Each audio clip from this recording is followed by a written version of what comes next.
Welcome to Module 2 of the Workpaper Management Training Program.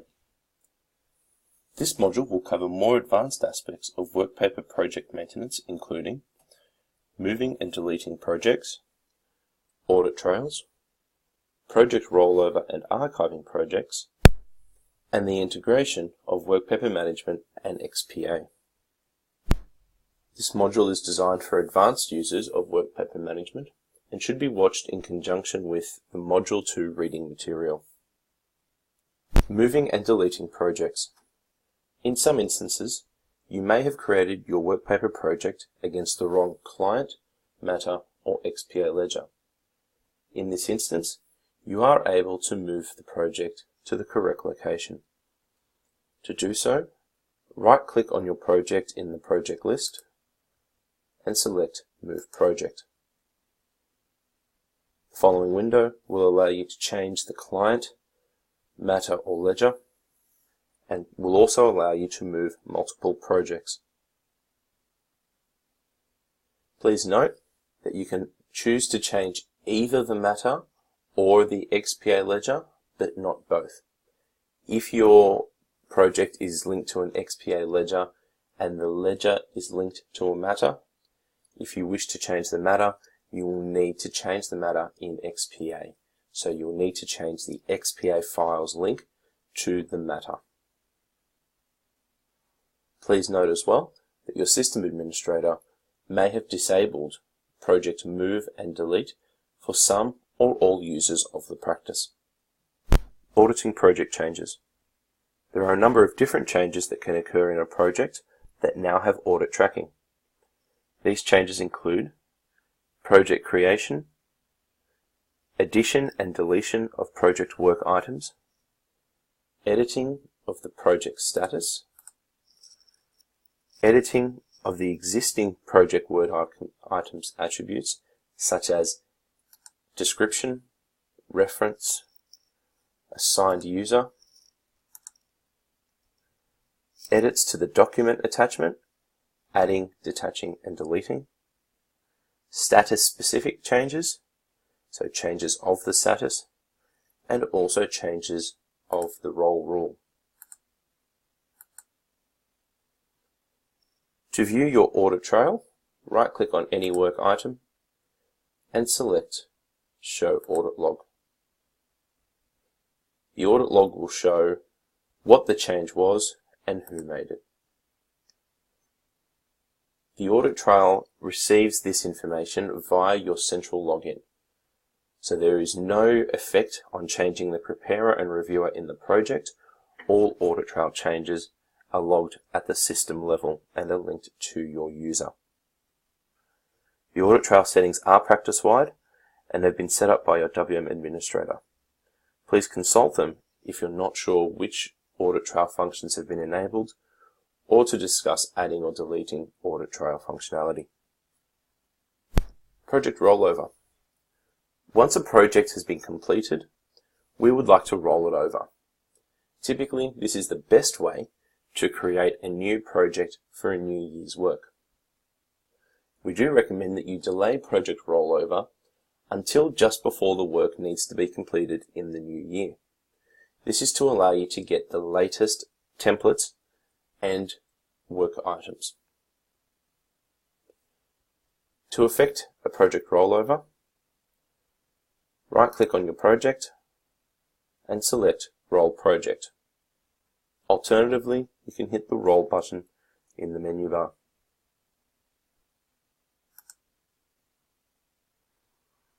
The following screen shows you all the details of your new project. The client, matter, or ledger that your project is linked to.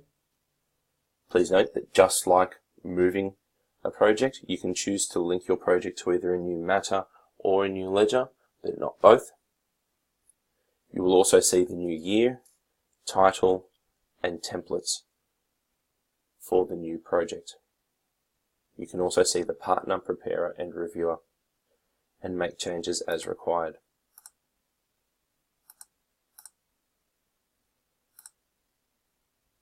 The next screen will detail your new project and tell you where the new items and work papers are going to be sourced from.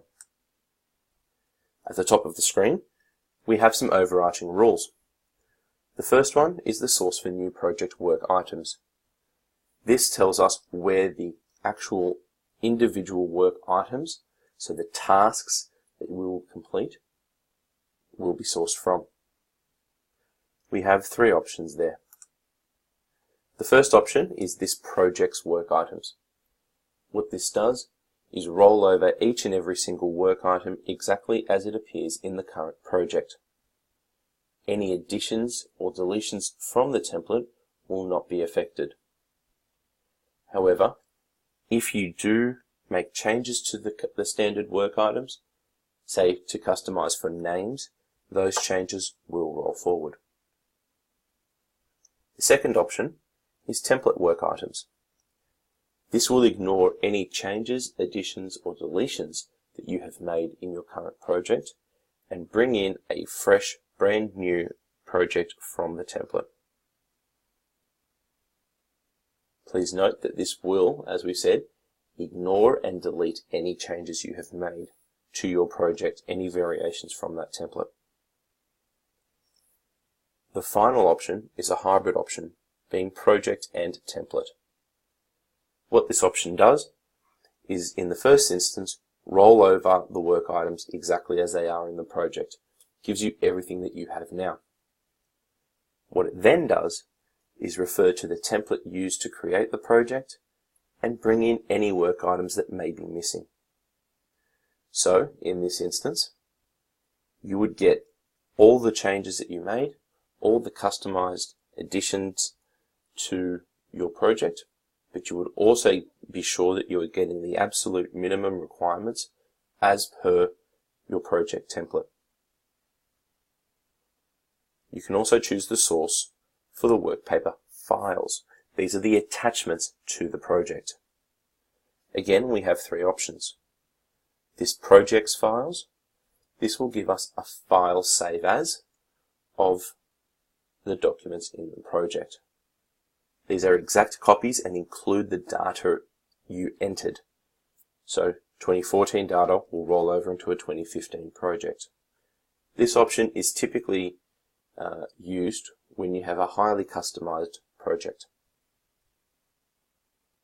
The second option is library templates. This will always give you a brand new, fresh workpaper as per the library.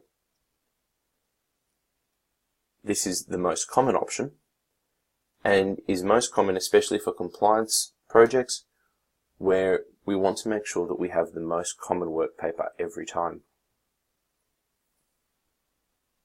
The final option is work item role rule. This will refer to the individual role rules in the project. So each and every work item has its own set of role rules, and those rules are what will be followed. Once I've selected my options, the result of my changes are shown down the bottom.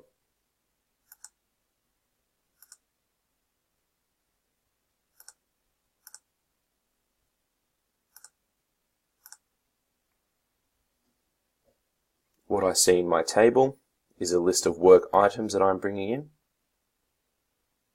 a list of template attachments, a list of source files, so these are the names of the actual work papers, the role rule that that particular item had. So all of these are as per the project. The next two columns tell me that as a result of these options and my role rules, where my work item and where my document is going to come from.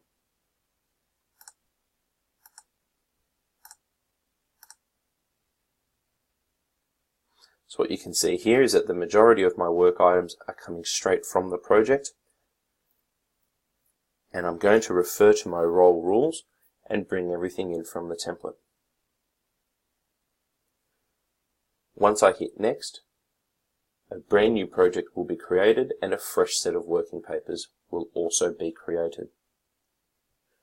Now, as I said, Typically, we want to delay this until just before the new year's work is started to ensure that, in the event of a library rollover, we are getting the most up-to-date work papers.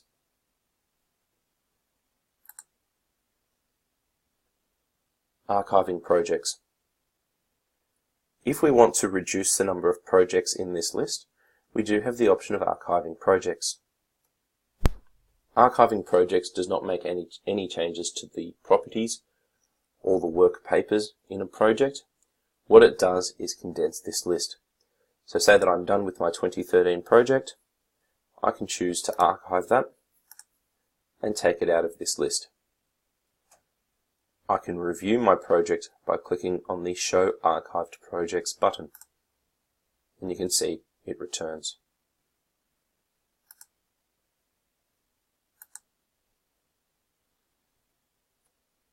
We are now going to discuss the Workpaper Management integration with XPA. As discussed in the first video, and as you can see in this screen, our projects are currently being created in the XPA ledger band. This will allow us to integrate with the XPA ledger and show our color-coded traffic lights on our XPA trial balance. In order for this to happen, we must make sure that our projects have been created under the XPA ledger band. This requires our XPA files to be linked to Central Console.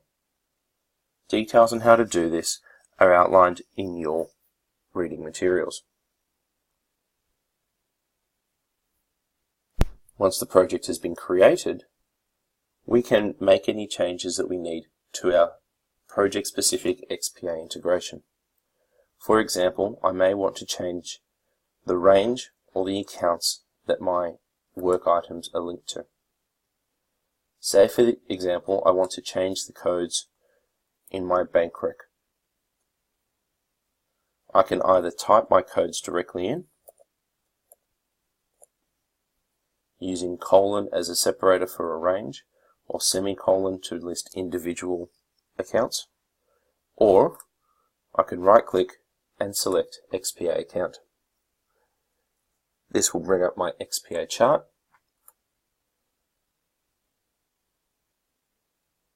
and I can double-click as required.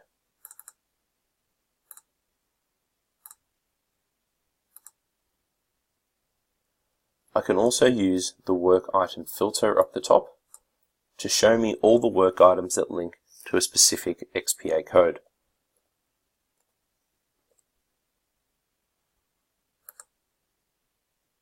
So now it is only showing me work items that are linked to account 680.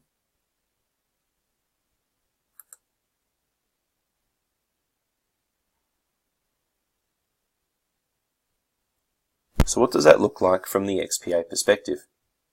If I select XPA reports in my Central Console, you can see that I have a series of traffic lights attached to each of my accounts. If I select one of these traffic lights, a list shows up and lets me know which work items have been prepared. This is a cutout of the larger Workpaper screen, and I can make changes to my work item just as I would in the normal screen. I can make changes to the status, I can open the Workpaper, leave a note, I can even create work items. So I can choose to right-click and create a new work item, and this will link the work item directly to my XPA account. As you can see here, the XPA reference has already been filled in. This access is not limited to XPA reports just from Central Console. If I were to open up the XPA file itself and open up my trial balance, those XPA links are available.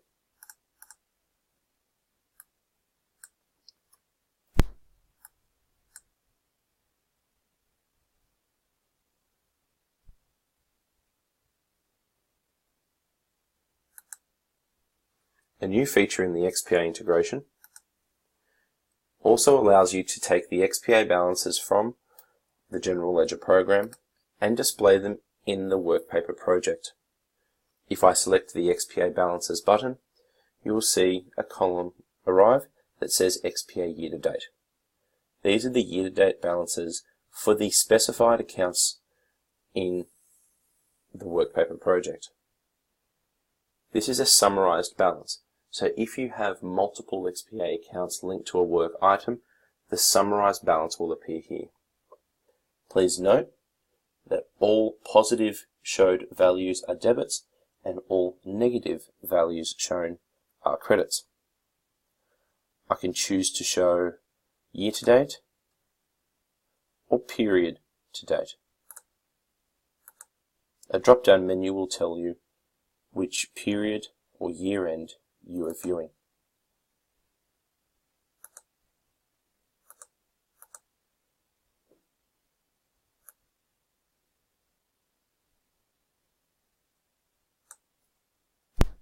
That concludes Module 2 of the Workpaper Management Training Program. Having read the required materials and watched this video, please take a moment to test your knowledge on the following questions.